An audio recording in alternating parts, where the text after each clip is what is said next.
A Wall Street trader quit his career, grabbed a one-way ticket to Sydney, and bet everything on burritos. He went 5 years without a salary. Today, Guzman y Gomez is a $2.2 billion empire, and it almost never happened. In 2006, Australia's quick-service food was predictable. Burgers, fried chicken, and heavy processed tacos filled every corner. But Stephen Marks and Robert Hazan noticed a clear gap. The childhood friends from New York City grew up with fresh, clean Mexican flavors. Australia had nothing like it.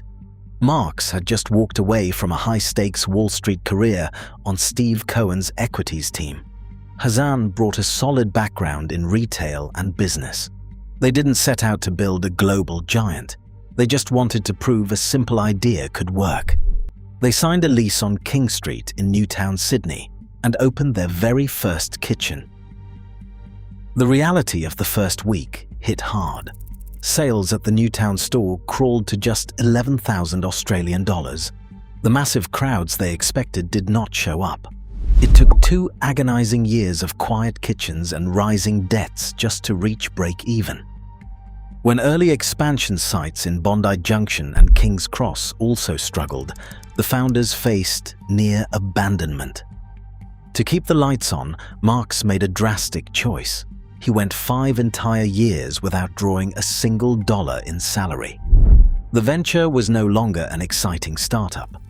The question shifted from whether Australians wanted fresh Mexican food to whether this business could survive at all.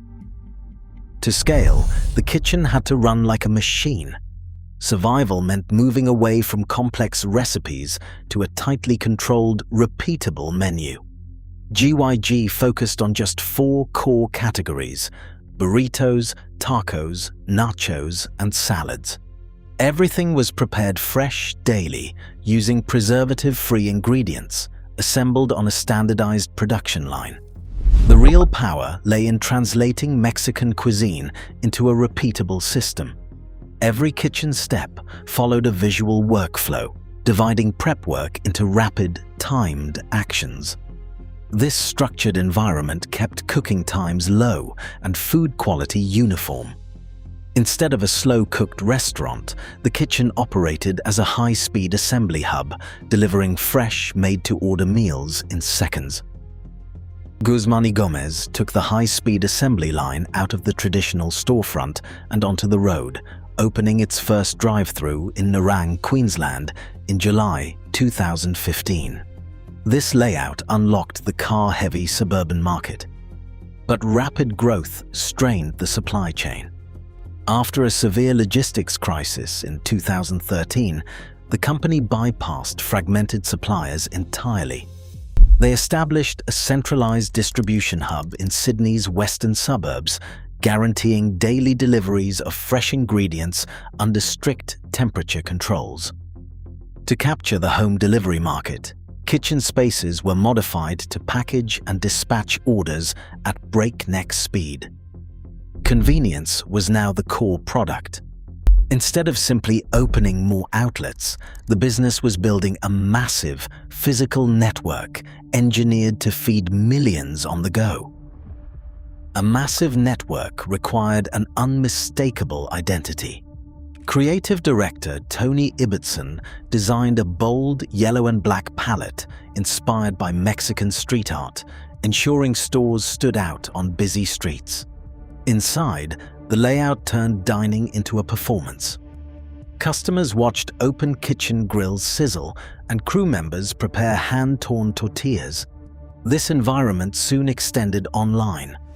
Diners flooded social media with the salsa toss challenge and chip station selfies under hashtag #GYGFamily, generating millions of organic impressions. The self-serve salsa bar became a daily ritual for regulars. Guzman y Gomez evolved past a simple food chain. By turning everyday visits into shareable moments, the business built a dedicated community that lived and breathed the brand. To scale nationwide, Guzman y Gomez needed a strict expansion blueprint. They kept 70% of domestic stores company-owned to retain absolute operational control. The remaining 30% were franchised, leveraging local partner capital to rapidly colonize suburban drive-through routes. Once the Australian footprint was secure, the brand proved its kitchen model could travel. They expanded into Singapore in 2017 and Japan in 2021 using master franchise joint ventures. By protecting the corporate core while franchising for speed, the startup evolved from a local favorite into a highly repeatable, fast, casual export. On June 20th, 2024, Guzman y Gomez landed on the Australian Securities Exchange.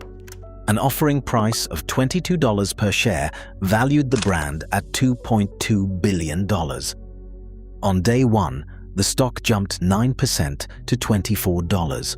It was the ultimate market validation. But public ownership rewrote the rules. Scrutiny intensified.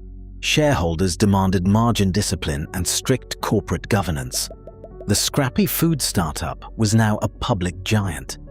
The new challenge was no longer just about replicating a kitchen, but proving that a multi-billion-dollar empire could stay disciplined under pressure.